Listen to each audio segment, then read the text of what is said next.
If you have a veteran in your life, you may be wondering how to best support them, how to hold space and really just be a witness in a loving and supportive way, so that they can share their stories or just feel heard and to really heal. And I think it's really important to say that a lot of people, even paid professionals, don't know how to hold space for a veteran. The point of today's talk is to really go over some things that I think might be helpful.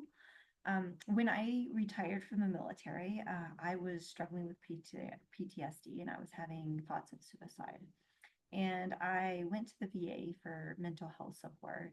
And I remember there was a psychiatric nurse from the VA, and she was doing my mental health intake. And she had her back to me, and I was on the other side of the desk. And, she was, just asking me questions and typing my answers into a computer.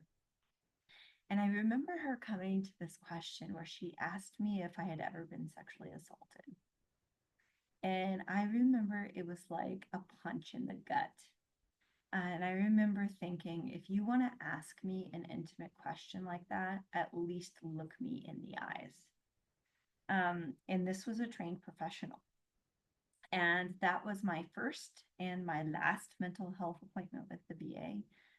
Because right or wrong, what impression that gave me was that they couldn't hold me, that they weren't really present with me.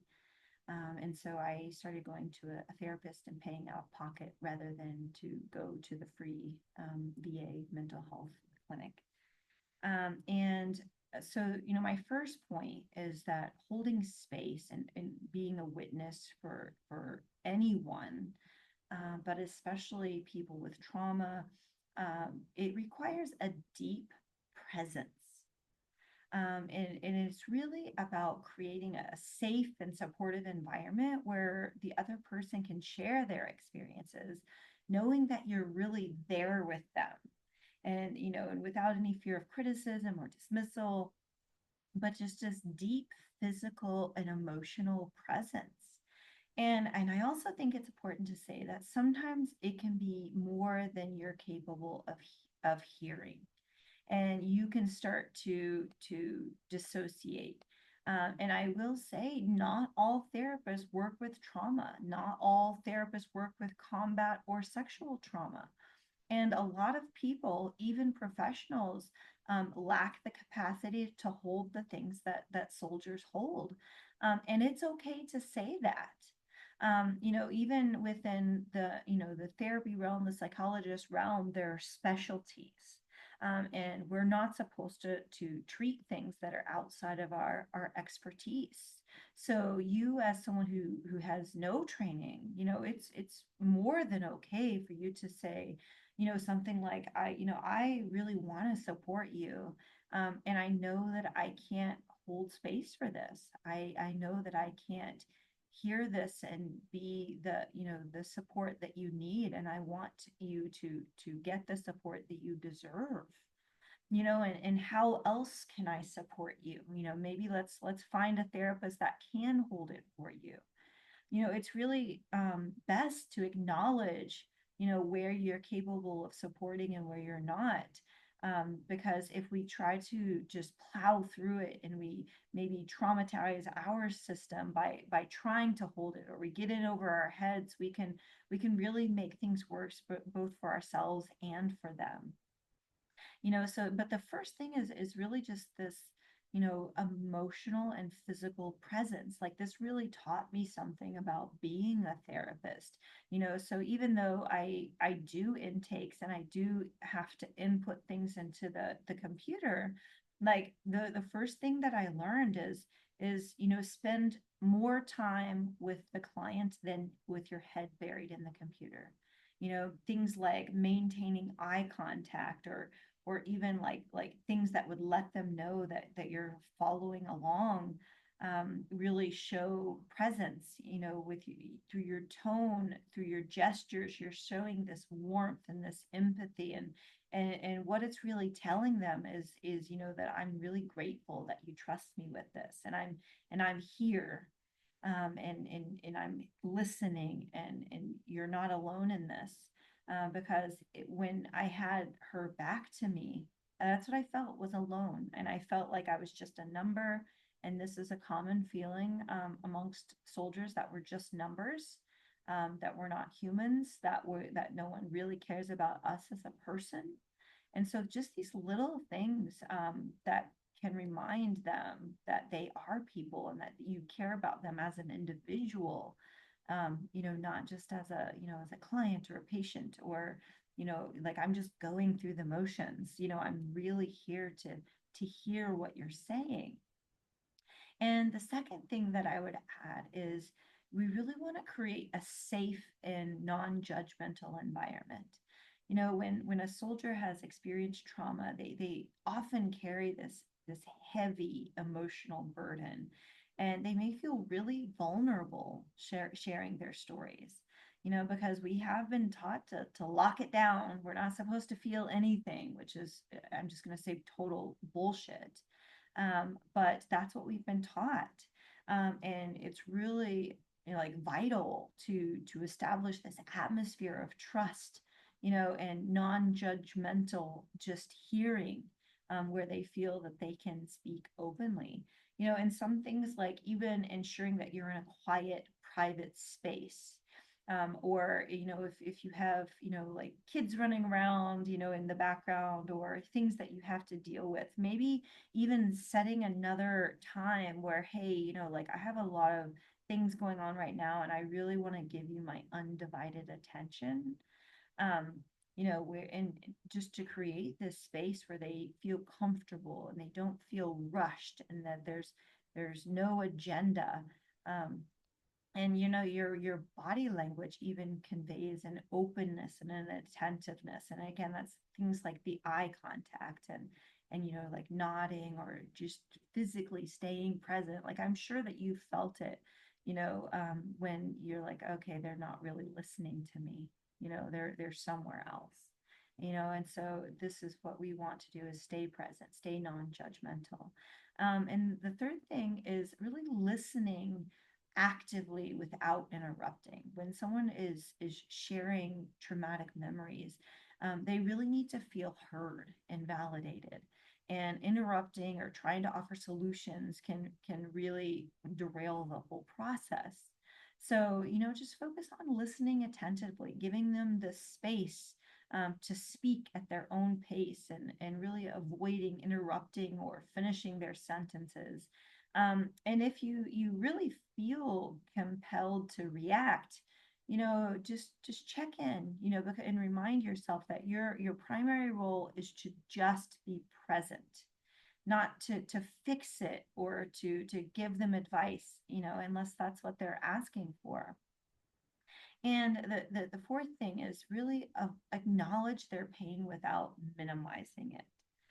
Some of the things that soldiers have gone through, there's a lot of trauma, a lot of pain associated with that. And one of the biggest fears is that when they finally do say something about their pain, that they're going to be dismissed or misunderstood, especially with someone who hasn't experienced similar events. Like even within the military, a lot of times there's a hierarchy, like, and not to say that everyone in or out of the military isn't important, but there was a hierarchy. Like, have you been outside the wire? Have you been in combat? And that's not to diminish anybody's role, but it is a different experience. And even things like saying, oh, I understand your pain. Ooh, okay, like that can be very triggering for a lot of people, because you don't really understand. You're trying to understand. You're trying to be there, but sometimes just that sounds really hard. I can't even imagine how that must feel. And really a genuine and empathetic response, not some canned statement, but also like free of judgment, or even that impulse to compare it to your own experiences. Um, because when you're talking about combat, and someone says, oh yeah, I understand, when I went through something that is totally different, you're like, "Oh, okay, never mind. They're not going to get it. They're not going to be able to hold it." So sometimes it is best just to listen, and instead of, trying to add anything or fix anything. And the next one, this is really like when you hear something that is intense, it can shock us, it can cause fear, it can overwhelm our system. And it's not to say that you can't feel what you're feeling. Because like there are times where a client will tell me something, and it will, like, I'll start to well up with tears, and that's really telling them that I'm here for you and I'm feeling what you're at least part of what you're feeling. But what we want to avoid is making them feel like they have to comfort you, like they have to come to your rescue, instead of you being there for them. And what can really help to kind of keep these emotions grounded, is, even things like feet flat on the floor.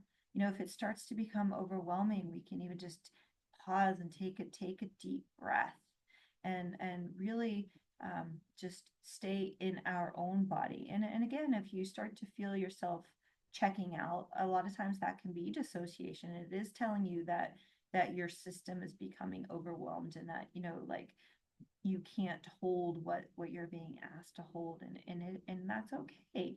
And it's okay to cry, it's okay to feel anger, but the goal is really to ensure that they don't feel this added burden of trying to comfort you during their vulnerable moment. And again, offering silent support when it's needed. Sometimes the most powerful form of support is simply being there quietly, especially when emotions or memories become overwhelming. Silence can be incredibly healing.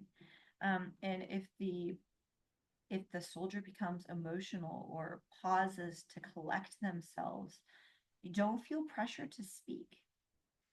Let them have that time and that space that they need to process. They're really digesting it. This may be the first time that they've said these things out loud, or said pieces of this out loud, or processed a new layer of this out loud. And if they need a moment, you can offer a comforting gesture like a hand on the shoulder or a reassuring look, but really let them guide the interaction, and really respect their boundaries and their pace. Trauma is deeply personal. Like when this nurse asked me if I had ever been sexually assaulted. That was a deeply personal question. And everyone has different comfort levels in sharing. And some soldiers may not want to reveal everything, or they may need to take breaks in the middle of their story. Sometimes what they really want is a person who doesn't remind them of it. So maybe they don't want to tell you everything. Maybe they do want to kind of just hold you as someone that isn't touched by what they've been through. And really allow the soldier to dictate the flow of the conversation. And again, if they pause or seem reluctant to go further, just offer your support and let them know that they can talk about anything they want to talk about, or they can talk about as little or as much as they want to talk about, and let them know that they're in control of the narrative, and that you're just there to support them at whatever pace they choose. And again, I would avoid offering advice or fixing it. And I know that especially when someone that we love is in pain, this is our go-to. That we want to fix it, we want to make it better. And sometimes these stories are filled with complex emotions and experiences, and offering solutions or trying to fix the situation may really invalidate the experience, or unintentionally suggest that their pain is something to get over. It was interesting. I worked in a residential setting, and they actually had a tissue rule, which, if someone started to get emotional, we asked the clients not to hand them a tissue box. because sometimes that can inadvertently send the message that you need to dry that up. And we were also trying to teach them, if they needed something, to ask for it. And I know for me, that's one thing that it triggers when someone hands me a tissue box is this because the culture is filled with the suck it up attitude, the suck it up culture.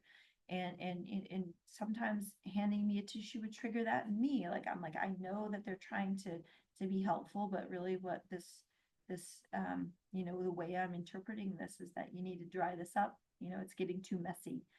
Um, so instead of offering advice, really just focus on empathy.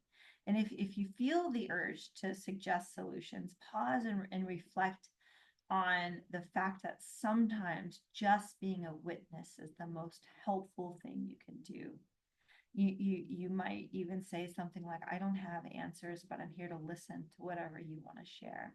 I remember my sister had asked me about a relationship that I was in, and as I started to tell her, she started to give me advice, she started to give me opinions, and I was like, "Ooh, okay, if you want to hear it, I'm willing to talk to you about it, but I don't want advice, I don't want opinions." But I think this is a natural tendency, and another thing, really just, and this can be a difficult one too, but really just reassuring them of their strength, their resiliency. And one of the things for me was I was tired of being told how strong I was. I really just wanted to be held. And a lot of times soldiers can often carry shame or guilt around their trauma, especially when they feel it makes them appear weak. We're taught to put on the mask that everything is always okay and that we're always strong and we're always resilient. And so sometimes, just reminding them that, maybe that they're strong, or that they don't always have to hold it together, and that you're there for them. And reminding them that, they've been through a lot and they're going to get through this too. That can be empowering and healing. And after they express their story, maybe even, I know it took a lot of courage to share that. I can see how much you've endured, and I really, I'm grateful that you wanted to share that with me. And offering things like this can help to reconnect them with that inner strength without the implication that they always have to be strong, and letting them know that it's okay to feel whatever they feel. Like I said, a lot of soldiers have been taught to suppress or to hide their emotions, which can make it difficult for them to even know or accept their feelings of vulnerability or of anger or sadness. And so, just being there with them and letting them know that it's okay to cry, it's okay to be angry. you know um Especially, I think a lot of times as soldiers, we go to the anger because it feels stronger, but under that is typically a lot of sadness. And really just encouraging them to honor their emotions. It's okay to feel whatever you're feeling. There's no right or wrong way to feel about what happened. That this reinforces the idea that their emotional reactions are valid and worthy of acceptance. And really, providing a sense of closure, and validation after sharing something so deeply personal. A soldier may feel a need for some form of closure or affirmation, and without that, they may feel kind of lost or unsupported. So when the conversation comes to an end, even offering words of validation, like I said, like, I'm honored that you shared this with me. You've been through so much, and you're so courageous and so strong for getting through this. And acknowledging their journey, and expressing your gratitude for being a witness to it. And probably one of the most important things is checking in afterwards. Trauma can really stir up a lot of emotions, even long after the conversation ends. And ongoing support can really help to solidify the healing process, and to let them know that you are part of their support network. So even following up with a simple text or a check-in, hey, just checking in, how you doing? You want to go grab some coffee? Lets them know that you're still there for them, and you didn't scare them away by them telling their story. And if they need to talk again or need emotional support, that they can reach out. And again, if it was too much, even asking them how they're doing and helping them to find someone that they can talk to, can be supportive. And by offering this undivided attention, this empathy, this validation, you're really holding space for a soldier's story in a loving and supportive way. And this can, make them feel seen and heard and respected, which is a crucial step in their healing journey. Um, and I just want to finish with a quick story. And it's really kind of just opening the door for next week's talk. I remember when I was a brand new second lieutenant, and I was going through my security forces or my military police training. And I remember there was a former Marine who had crossed over into the Air Force, was now into security forces. And I remember one of my fellow second lieutenants, and keeping in mind that we're young college kids, really just came out of college. And, he had asked, thinking it was a cool question to ask, have you ever killed anyone? And he started to tear up, and his response was, anyone who has been to combat would never ask that question.